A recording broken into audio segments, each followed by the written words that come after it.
Hello, and a warm welcome to the launch of the OECD framework on education for human flourishing. It's a really important day for the OECD because this paper marks or signals quite an important paradigm shift in our own thinking here at the OECD. We live in this world in which the kind of things that are easy to teach and easy to test have also become easy to digitize, to automate.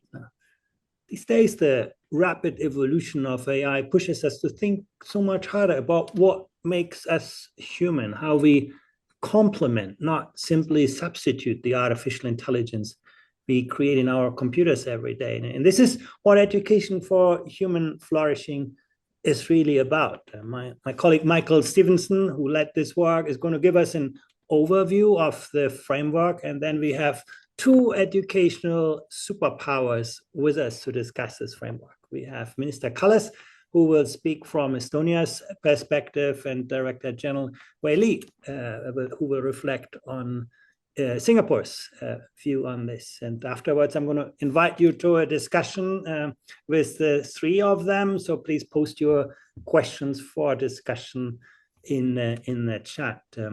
Before I hand over to Michael, let me just emphasize again how important this work is for the OECD. These days, it's tempting to see artificial intelligence as a force that, steadily erodes human agency, but it shouldn't be a slow retreat, us yielding more and more ground to some algorithms. Education should help us to become more than the sum of isolated automatable tasks. The rise of AI should sharpen our focus on human capabilities that cannot just be reduced to code. Our consciousness, our capacities to navigate complex relationships, to exercise ethical judgment in a situation of uncertainty, to create something genuinely new. And these are not, just beautiful words or diplomatic ornaments. They are what education is all about these days, and they are the pillars on which we build our societies. And if education doesn't protect those capabilities with determination, then AI could, wash away the very foundations of our societies. Now, that's what makes education for human flourishing so central for the future. So, Michael, please share the essentials with us. Thank you, Andreas. I will just wait for those slides to come up. Thank you. So this work, Education for Human Flourishing, has been carried forward by 7 high-performing systems. They are Estonia, Singapore, Finland, British Columbia in Canada, and the UK, Germany, and Australia, with the International Baccalaureate there too. And their work has focused on new purposes for education. What do we want education to be for in the years ahead, and therefore what policies and practice changes might we need? Next slide. So what purposes have we got already? Many would refer to that as the human capital theory of education. This is an idea that became very prevalent in the second half of the last century and really said, well, there will be a succession of new technologies coming forward, and we will need a supply of young people to use those technologies and to turn them into economic growth. And in many ways, that has served us well for some decades. But the countries that came together, the high-performing systems, saw 3 problems. One, that in a way, we have developed young people for those purposes through cognitive examinations, for jobs, big emphasis on the jobs that they will do, and yet our economy is changing all around us. And this is the economy that has brought us social fragmentation, resource depletion, unacceptable wealth gaps. No longer feels so good as it did 75 years ago. We also know that those very processes are contributing to a crisis of mental health amongst our young people. And if you ask ourselves, what are the challenges of the years ahead, regenerative economies, participative democracies? Well, Are we really producing a generation with the knowledge and the skills, the values, the attitudes that we need? So problems, next slide.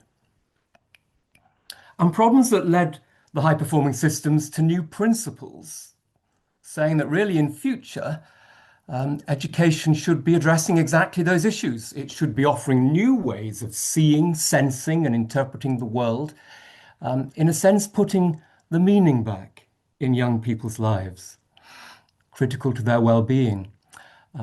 That education should be about opportunity and fulfillment for everyone. Yes, the cognitive skills, but what about those whose dispositions are more towards caring or creativity, or indeed all three?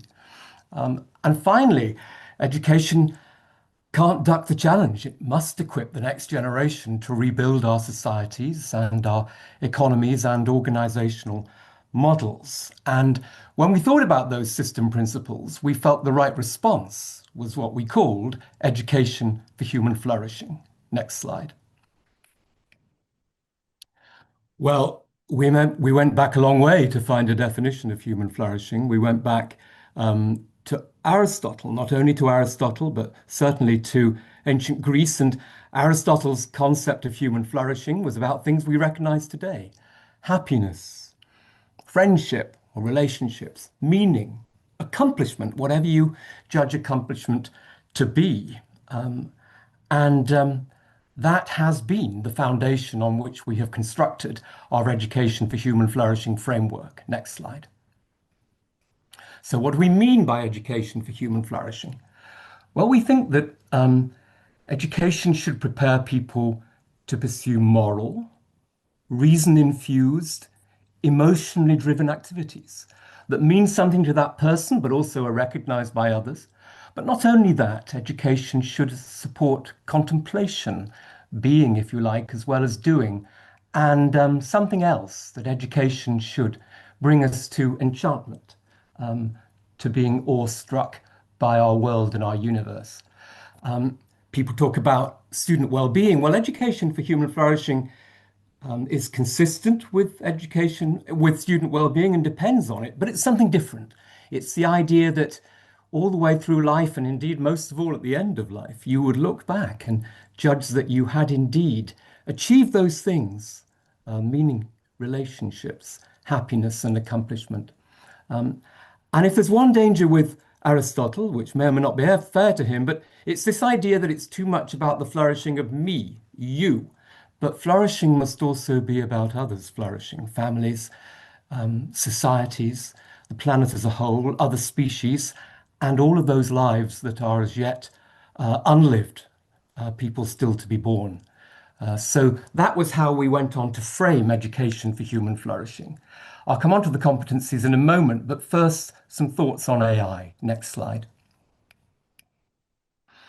The Australian government did something fantastic really for the project by bringing together policymakers from every department of government and thinking about what AI means in the near term for people, for economies, for societies. And of course, what you can see is pros and cons. So you can imagine that society can do much better at achieving some of its policy goals by using AI well, but at the same time, all of those problems that seem to be coming our way through the misuse of AI, improper sale of data, surveillance, democracy problems, crime, false misleading information. And we began to see that though, as Andreas said, AI must be harnessed to support our evolution as a society, there were problems that AI might be actually undermining the human meaning, the human identity, the human agency, the human security that we value so much. Next slide. And that's just the near term, what we call narrow AI, where AI solves the problems we ask it to solve. What happens when it begins to solve the problems it wants to solve? Superintelligence, problems of a different order. And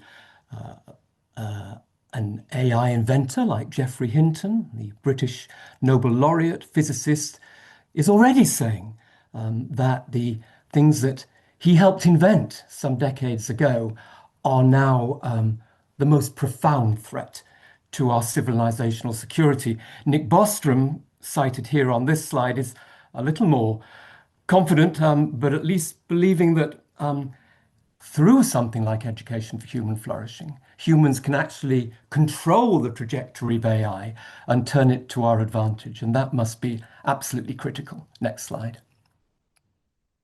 So, to be more precise, what are the competencies that an education for human flourishing perspective would suggest young people might need over the years ahead? And here are 5, and they came directly out of discussion amongst the high-performing systems. 2 of them are closer to home today. They're in blue. Adaptive problem solving, that ability to see the novel, maybe the unique problem, and draw on every problem you ever solved in order to solve that one. But also ethical competence, not just our own needs and interests, but how do we weigh those with the needs and interests of others? But those 2 enable the 3 in red, which are, if you like, the meaning-making competencies. And at the top, and most important of all probably, acting in the world. Can you find your intent, your purposes, shape your life to have impact and to make it a better society for everybody? Can you understand the world?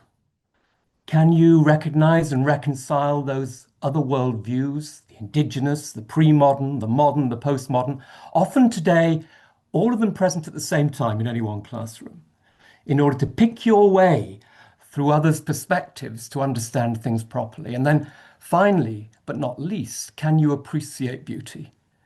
The beauty that we humans make, but also the beauty of our world, walking home in the evening after a shower of rain as the sun goes down. And can you reflect on what that beauty means for you? But if you can, then those meaning-making competencies equip you to solve some of the greatest problems. Who am I? Where am I? What am I for? So that is the perspective that we've taken on the competencies for the future. Next slide. But not instead of what we learn today. Really building upon what we learn today. So here is a kind of education for human flourishing architecture. In the middle, you see those competencies I've just been talking about. At the top, because that's the point, you see the human flourishing dimensions: happiness, relationships, meaning, accomplishment. We think those competencies are important because they realize exactly those things. But I really want to emphasize the base of that pyramid, the foundation. The foundational literacies, the social and emotional skills, the well-being factors. You won't be a good adaptive problem solver unless you're thinking like a mathematician, like a scientist, unless you're a critical thinker. And I think it's this framework which emphasizes significant change, a bold destination, but continuity with the way it has been. It's this framework that I think has allowed so many high-performing systems, often with different experiences and perspectives, to come together around education for human flourishing. Last slide.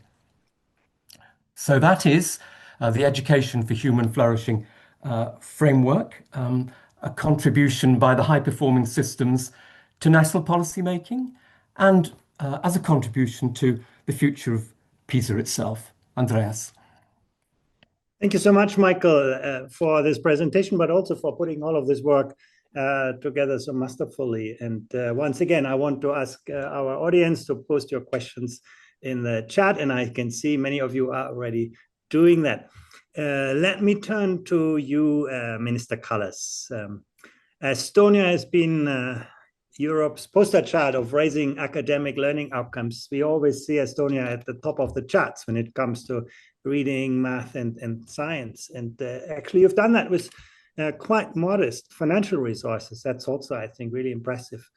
At the very same time, the same PISA assessment shows the areas where Estonia still lags behind, such as student agency, emotional well-being, and also the quality of social relationships. So as you look forward, Minister, what are your priorities for education for human flourishing in Estonia?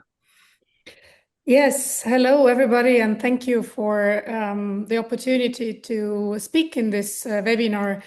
I think it's, of course, very vital that we look at the students, at the social relationships, about the well-being, about the possibility to kind of flourish within the school system. But listening to Michael now, I was thinking, and I've been thinking about it quite a lot recently, is that the position of the teachers and the well-being and human flourishing of the teachers is also something that we need to really, really focus on.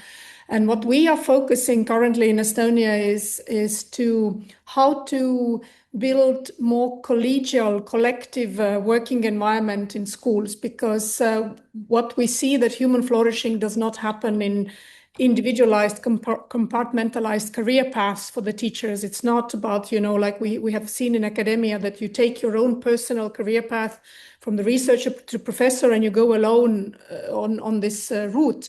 And in education in 21st century, I think the more we work in teams, the stronger and more resilient the systems are. So the teamwork among the teachers and the sort of understanding that the well-being comes from working with each other rather than working on your own is very crucial, and also with the students. So if we talk about AI, I've seen lots of debates about whether the AI will replace the teachers and maybe we don't need school buildings anymore.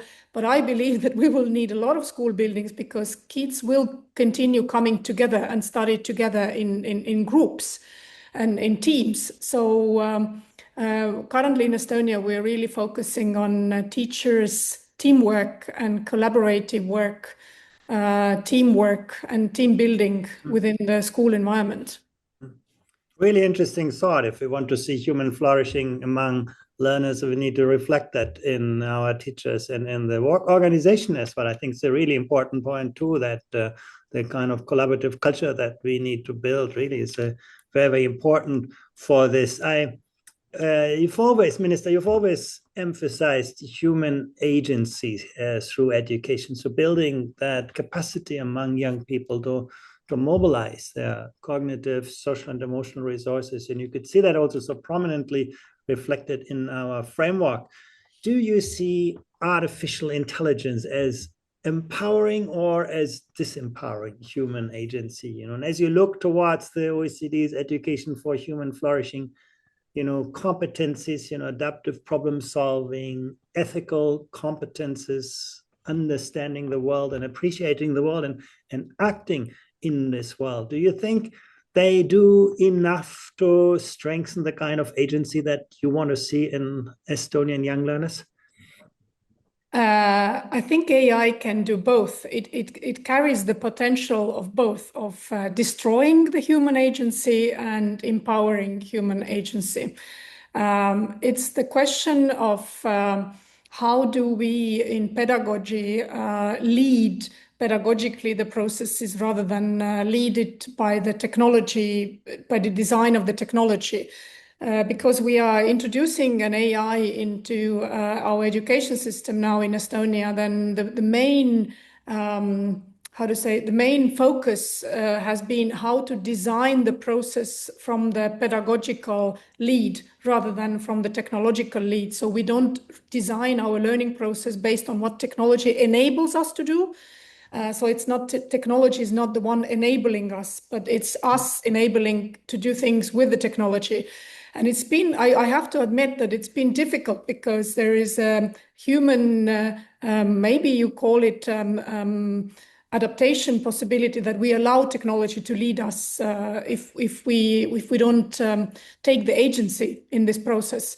And I've seen this happening in schools all over, that technology is introduced into the classrooms without teacher actually clearly leading the process in it, but it's rather technology-driven process.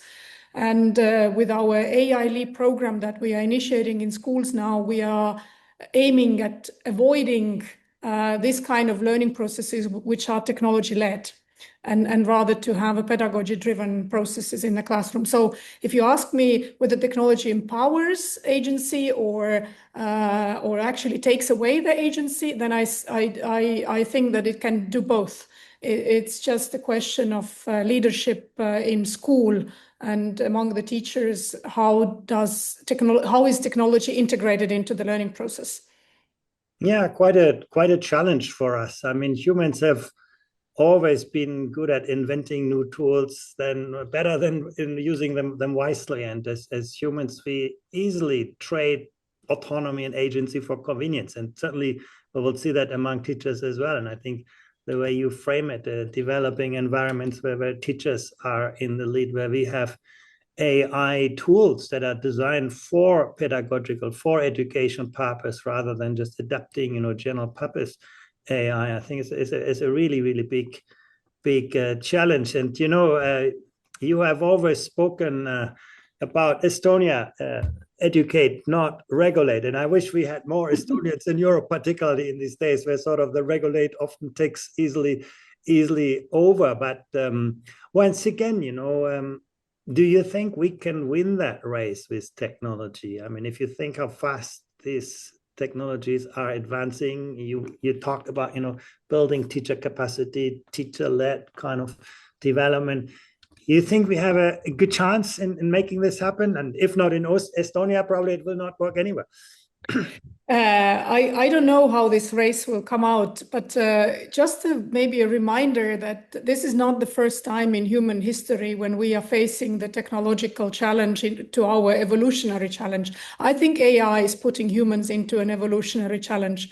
So, and this human flourishing debate framework, conceptual framework, talks about actually evolutionary change that has to happen with humans as such in a modern, very technology-rich environment. So when the printed press was invented in 16th century, what our thinking and our cognitive skills and our understanding of self also changed, because humans used to be oral creatures before that, and then we became actually creatures of text, and that changed quite a lot the way we understand ourselves, what we are and what we are not. So this is not the first time in humankind when we are facing the technology that we invented, and that puts us under the evolutionary pressure.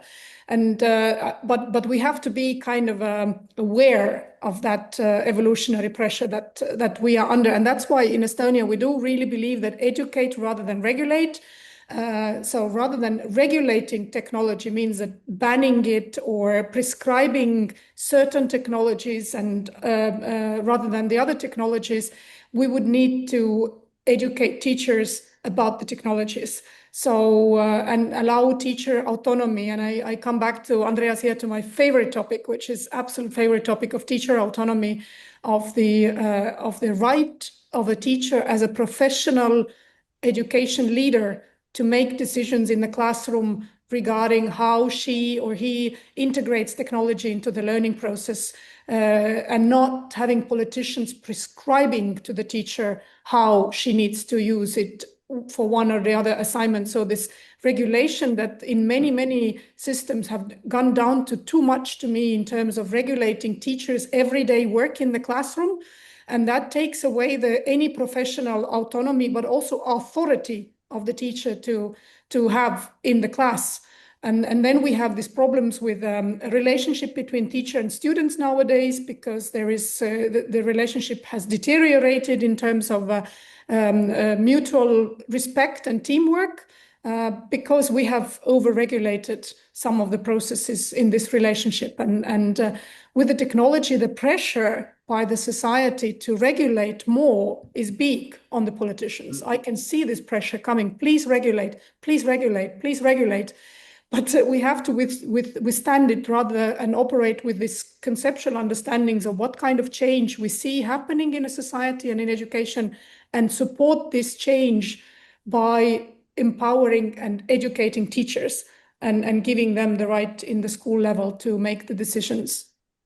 Yeah, thank you. I think these are, I think this focus on enabling teachers and really relying on their wisdom, but of course also puts incredible demands on educators in terms of their awareness of human flourishing. I mean, what they strive toward, their awareness of the capacities and the limits of artificial intelligence and the environments. And once again, as you highlighted at the beginning, they cannot do that in isolation. Professional autonomy really relies on that collaborative culture among educators. I think really very important demands. I want to turn to one more aspect, Minister. It's of course easy for the OECD to put together a framework and to talk about it, but making these things happen is often quite a different challenge. I mean, education tends to be a quite conservative social environment. As parents, we like to see our children educated like how we were educated, and teachers are often more likely to teach how they were taught and how you want them to teach for human flourishing. But you know what? I think the world admires you and us, Estonia, most for is your capacity to bring people along in this transition. And that may be the biggest challenge in the past, when the world advanced slowly. You could adapt slowly. When today, when the world changes so fast, you have to keep pace with this. And I wanted to ask you, how did you build that societal support and context for this transformation in Estonia all along? Maybe we were a bit lucky, because the transformation of the whole society from the communist planned economy, totalitarian system to democratic market economy system in past 30 years has been successful. So it's been a successful transition, and the human flourishing and well-being of the general society and each individual in the society has increased really significantly. So I'm still coming from the generation that went to school in Soviet times, in Soviet Union, and my well-being of my life has increased significantly. So if a society has a positive recent experience with a positive change, the change was positive, then there is kind of a belief that further change will bring even more positive results. So there is a religion of change in Estonia that supports also change in education systems. I agree that education systems tend to be more conservative towards the change. And but in Estonia, because it has been enormously positive experience with the change over the past 30 years, the society is rather welcoming change. Plus, education has always worked as a social lift for families, and it's considered to be an investment worth doing in each family, because it is still relatively positive social lift. So the further you progress in education levels, the better your personal well-being is, and that still holds true in Estonian case. So there is a societal investment into education quite a lot as well. Thank you, Minister, and also thank you for setting such a positive and hopeful example for all of us. I do think that is very much what the world needs today. And I want to turn to another very hopeful example, just almost halfway around the world, to Singapore, another education superpower that is admired for its strong outcomes. And Director General Wei Liu, the Education for Human Flourishing framework gives us, the perspective of 5 competencies. So once again, adaptive problem solving, ethical competency, understanding the world, appreciating the world, acting in the world. As Singapore thinks about the future of the curriculum, how important are those competencies for you? And tell us also why. Hello, everyone. Thank you for the opportunity to participate in this. I really like the Education for Human Flourishing framework. I think it presents the competencies in a very fresh way. What what many education systems or even schools around the world can think about accomplishing. I'd like to draw some commonalities to the framework that we have in Singapore, which is framed a bit differently. But yet, I think the intent and the direction is the same. So one of them is that it promotes purpose. It promotes purpose. And the purpose is layered. It's not singular. It's not just about the individual, but it's also about the citizen. It's about the community. In our framework, in Singapore's context, we have put it in terms of 4 desired outcomes of education. 2 of them about the individual. It is the confident person and self-directed learner. And the other 2 are about the citizen, concerned citizen and active contributor, which is very similar to understanding the world and acting in the world. These 2 competencies in the education and for human flourishing framework. So education is not just for the benefit of the individual alone, but for the community, and that's where the purpose comes in. And it is more empowering because students have a reason to learn. It is to understand the world and to help the communities flourish. It's self-actualization. And it gives a reason for students to master the knowledge and the skills, but at the same time to have empathy and a sense of what's right. When the communities flourish, the individual also flourishes. And this is a positive virtual loop. And equity is inherent in the framework. The other second thing about the framework is that it is holistic, it's balanced, and it is for today and tomorrow. So, for example, adaptive problem solving, it's very similar to what we have in our framework about adaptive thinking.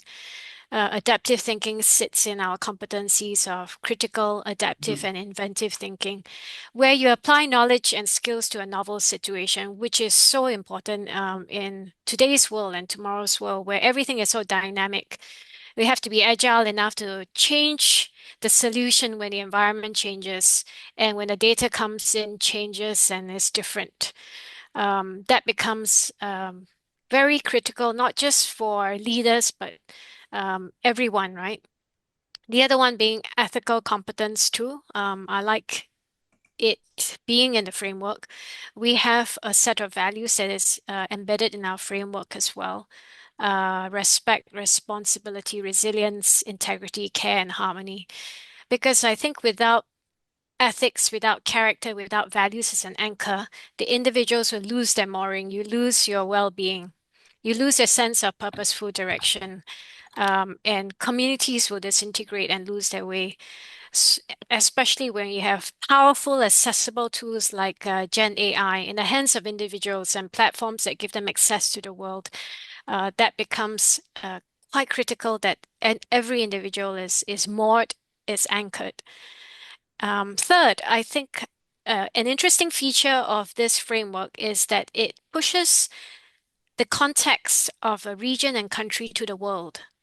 In the past, education used to be relevant for your community. So you educate based on the curriculum that is relevant for your context, for your economy. But now we're talking about the world. And that's in our framework, we call it civic, global, and cross-cultural literacy. I think it's a recognition of how interconnected our world is, how interdependent our regions and countries are in light of climate issues, internet, trade flows, supply chains, people flows. It's inevitable that we have to think about the world, that individuals, no matter which part of the world we are in, has to be educated for the world. I think what's important in the framework is that it doesn't replace the foundational literacies of math, science, reading, social, emotional skills, but it sits on that foundation. And that's important because we in Singapore believe in the strong discipline foundations. Without these literacies, you cannot develop the higher order competencies. You can't have adaptive thinking in a vacuum. There must be concepts that you know in order to apply it to a new situation in a robust fashion and have the capability of knowing where else it can apply. These concepts, I think, are not just found in math science, but actually also in the humanities and the arts. And I think that's where your appreciating the world comes in. Having such foundations will equip the young person so that you can be self-directed in your learning. So when things change and the industry requires new technology, new skills, the individual, though out of school, continues to learn. And these foundations are critical for being able to learn how to learn. Mm. Thank you so much. And it's great to see how two, very powerful education systems, Singapore and Estonia, are actually very well aligned with the kind of thinking in this education for human flourishing. You highlighted, the meaning building, as you call it, the confident learner, the concerned citizen, the individual and communal flourishing. And at the same time, when we look at schools, they're often not yet well positioned here. They focus very much still on individual agency. And as a student, at the end of the year, you get assessed to demonstrate that you're better than your neighbor, rather than to build that kind of communal flourishing. And in Singapore, you have a long history of curriculum design. I mean, the strength of your system is that you do have an architecture underlying it. And in fact, I think you were the first country, at least the first country that I know, that placed values at the center of the curriculum rather than just somewhere at the periphery, and that sees foundation literacies as enablers for higher order kind of thinking skills rather than kind of. But, again, what do you see when you think about those ideas and the realities of schools today? What do you see as the challenges of curriculum design to ensure that those aspirations really translate into learning environments and behavior in school? Well, one of the challenges for competencies is not just the curriculum design. I think curriculum design might be the easier part to handle. The challenge is that you need teachers who have skills to be able to enact them, because competencies have to be practiced. They have to be learned through active learning. So your teachers have to change their pedagogies. And then there's the question of time. Is there enough time in the curriculum for students to practice, to enact these competencies? Our curriculum, I think all over the world, including in Singapore, is pretty crowded. There is no time to add on, to tag on anything. So that's the challenge, to try to tick out something, or at least try to move it into a curriculum in a coherent, in a natural way, such that you can achieve two birds with one stone, right? So that's the challenge. Time, teacher competencies, teachers' capability. And the third one is mindsets. Mindsets, not just of the student who's the learner, mindsets of the parents too, what they prize, where they want the child to spend their time learning. Mindsets of the teachers as well. Minister Callas talked about we tend to teach the way that we were taught, right? So how do we get these mindsets to shift? Even parents will perceive their time learning in school is the way that school is being done right now, and they can't see a different way of doing things. We need to be able to shift these mindsets at the same time as we make the shifts of moving this into the curriculum.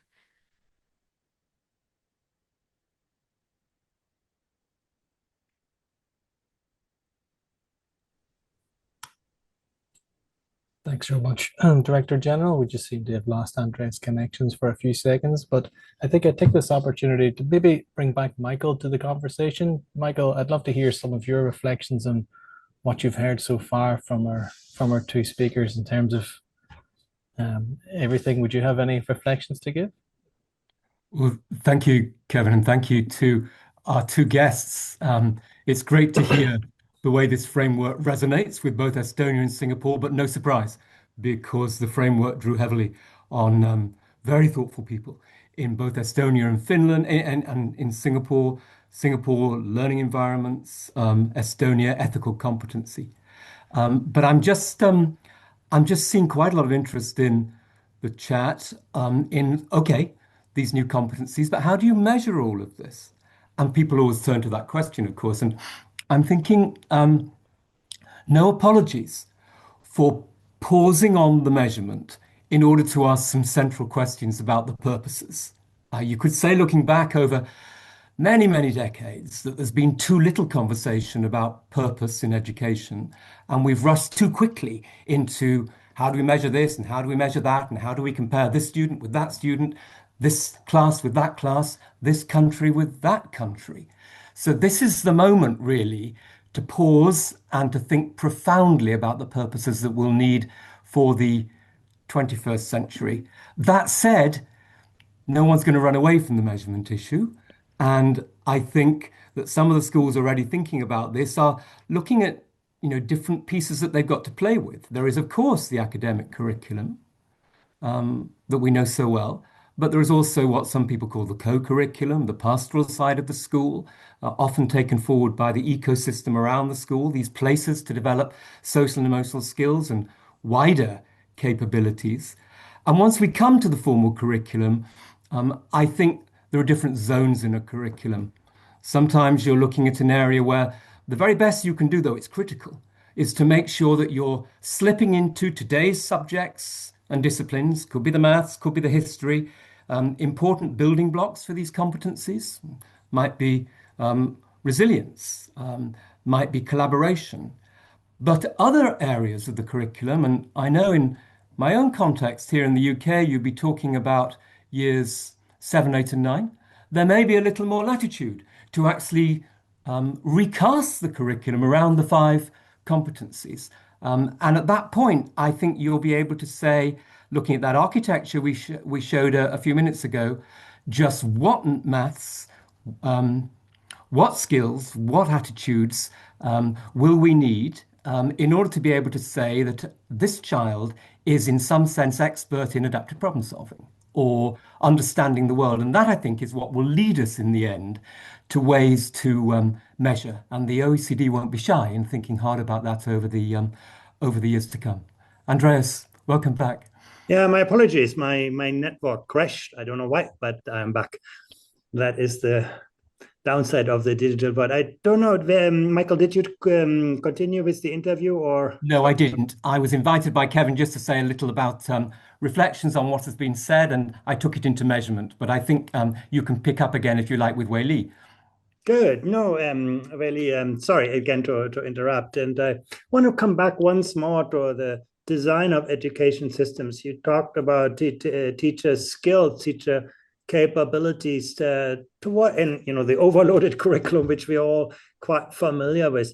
To what extent do you think we're talking about mindsets as well? I mean, when people say, well, there's too much on the curriculum, sometimes, it's also about, overcrowding our own thinking. And to what extent is this really a question of, being able to set priorities, being able to put, human flourishing at the very center, and then, to build things around that? I think definitely we have to make some difficult decisions about what we want to trade off, what we consider more important and what is less. We're starting to look at even within our subjects, which are the topics that we can say that let the student decide if he wants to learn this topic or the other one. And we won't assess everything. Some of it will be extension. And so that's where the student's choice comes in. But there will still be a core piece of knowledge and skills that we need. And that is sufficient to build your higher order thinking and some of your higher order skills. We were also talking about, I think there were some questions about measurement, and some of these competencies are quite complex and quite difficult to measure. I know OECD will try the best to measure some of them, but I think the magic in these competencies is that when the student is able to put together a variety of competencies in a suite that they can deploy to solve the new problems or to sort out the new context. And in some senses, perhaps there is no need to measure precisely the way this is done. And we have to accept that it may not be a number that we come up with, but it is the ability for the student to reflect on how well he is doing today compared to a year ago. And that's about ipsative assessment. How am I doing now compared to a year ago and in different contexts, right? Because I think students, depending on the context, will perform differently too. And that is also still good qualitative feedback that we need to have the child or the student to reflect on, as well as the teachers giving that feedback. So again, we come back to time and maybe a bit of AI to be able to consolidate this qualitative feedback for the student. Really interesting perspective. I mean, that we need a different assessment culture as well to observe those human flourishing concepts. And it's always the issue, in the end, what we measure is where we will place our attention, and where our attention is, we will see action. And in that sense, I think building a new kind of assessment culture is very important. In fact, that is also a question from one of our, I just saw that Hope Tafberg from Canada said, could you suggest advice on indicators and measurement of human flourishing? You've just, outlined, that we need to rely on, observation as much as numbers. But do you have further thoughts on this, Veli? I don't think we have found good solutions yet. I think at the moment we have landed on probably giving qualitative feedback, and we think it's quite important that the student himself gets peer assessment, gets his own self-assessment, plus the teacher assessment, so that you get a 360 visual of how he is doing. And it has to be low stakes. We think if it's high stakes, it affects the learning. It affects the observation that's being made. But we need authentic situation for this to happen. So we're thinking more of probably problem-based learning, a situation where the child is faced with a more complex, authentic problem, and he has to be able to work in a group to be able to solve it. And again, low stakes.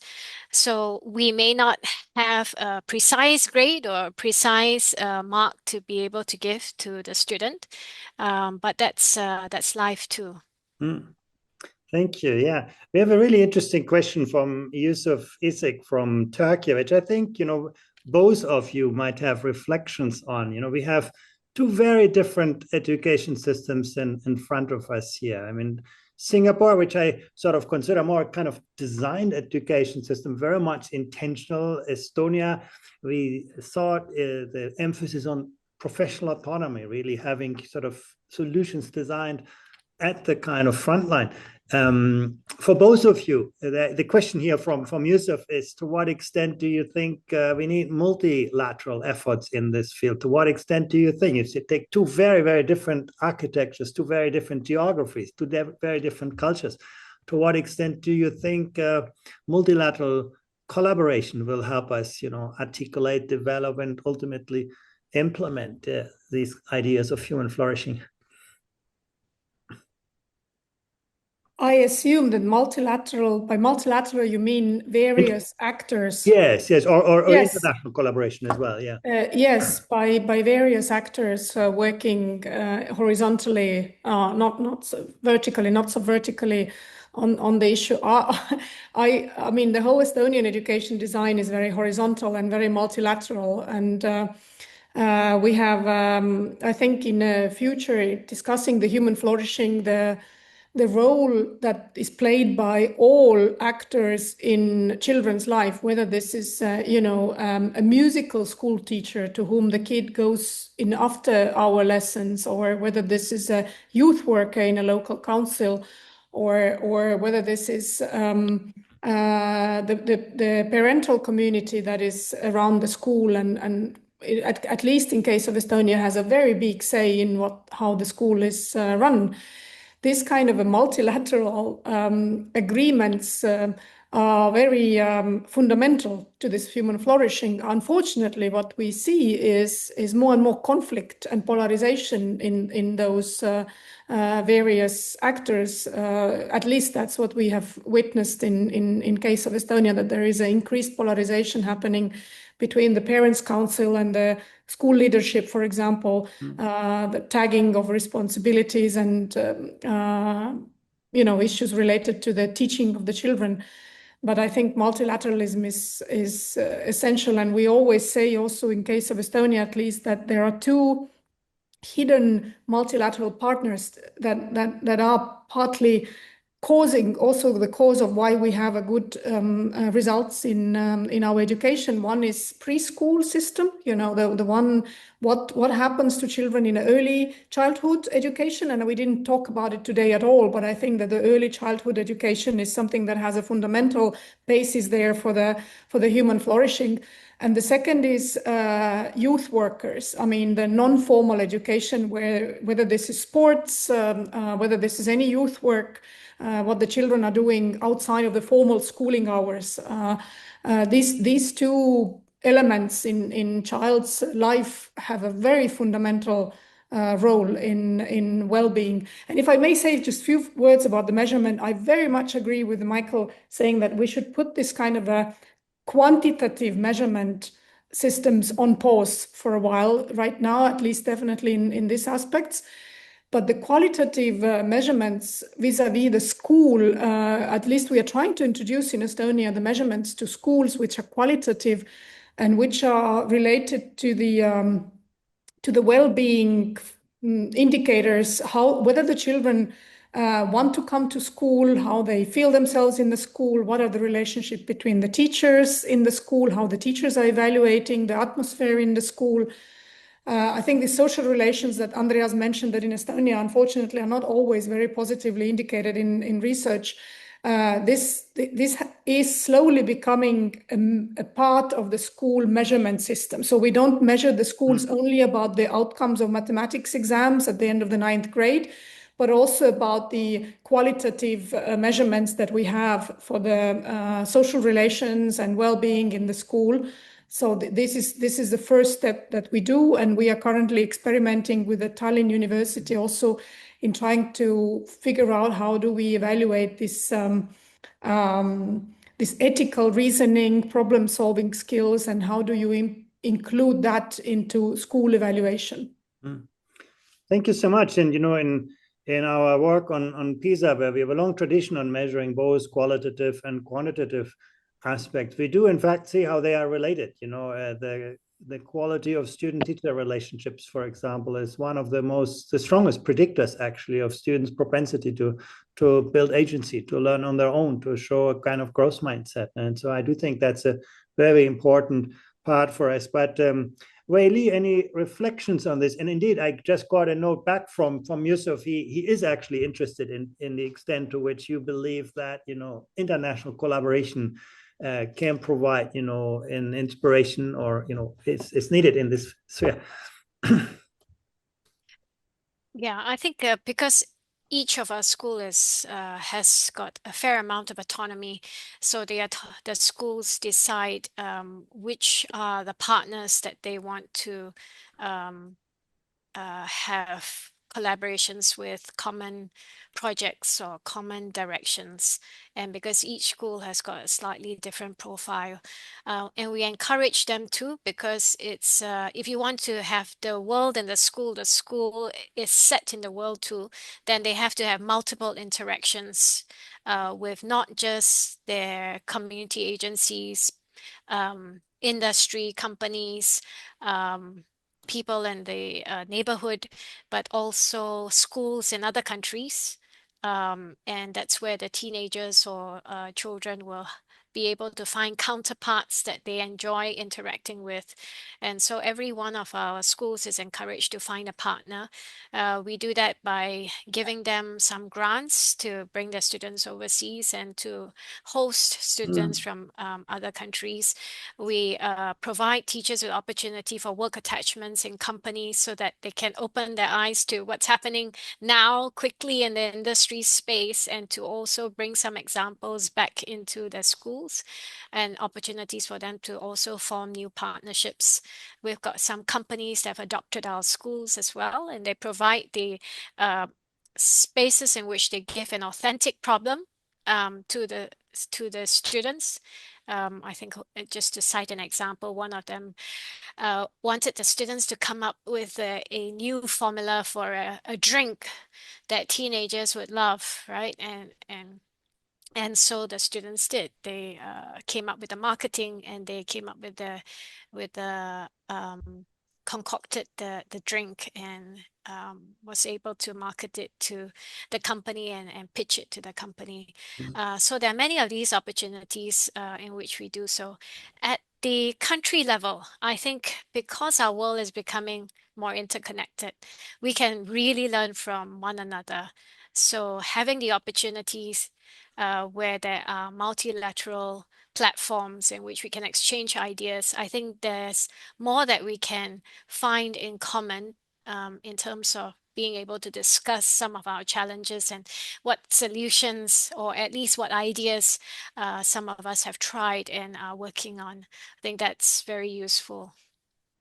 Very interesting. I was particularly struck by your focus to build that kind of, even at the student level, through international exchanges and building that kind of global awareness and understanding.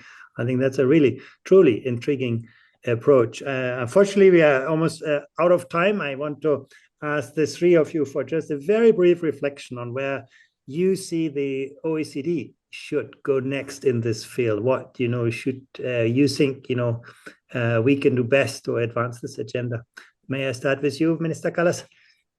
Yes, I would go back to what you, Andreas, asked me regarding how do you actually integrate and implement these principles in the everyday schoolwork, whether this is redesigning the curricula, not exactly in terms of learning outcomes, but the way the curricula is carried through in the school, whether this is a leadership, school leadership change that we need to bring forward. So I think in this aspects, that would be maybe the OECD input in the next stage for this human flourishing principles.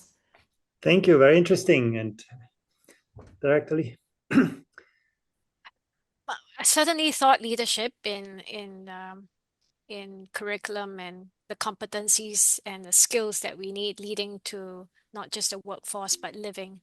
I think OECD does very well in terms of being able to measure even higher order competencies.